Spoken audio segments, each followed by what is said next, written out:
శ్రీమాత్రే నమః. ఈరోజు ఈ వీడియోలో మనం 2024 జనవరి 31 బుధవారం తులారాశి ఫలితాలను చూద్దాం. మీరు ఇలాగే ప్రతిరోజు తులారాశి ఫలితాలను తెలుసుకోవాలి అనుకుంటే మన ఛానల్ని సబ్స్క్రైబ్ చేసుకోండి. అలాగే ఈ వీడియోని ఒక లైక్ చేయండి. మీ ఫ్రెండ్స్ అండ్ ఫ్యామిలీ మెంబర్స్కి షేర్ చేయండి.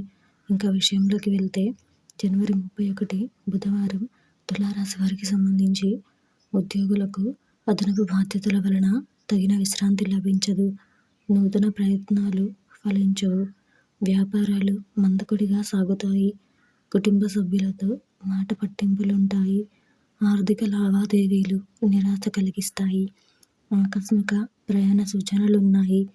ఆధ్యాత్మిక సేవా కార్యక్రమాలపై దృష్టి సారిస్తారు. ఈరోజు మీకు కలిసి వచ్చే సంఖ్య 3. ఈరోజు మీకు కలిసి వచ్చే రంగు కాషాయం మరియు పసుపు రంగుని ధరిస్తే మంచి శుభ ఫలితాలను పొందుతారు. ఈరోజు మీకు ఈశాన్య దిక్కు ప్రయాణాలు మంచివి కావు.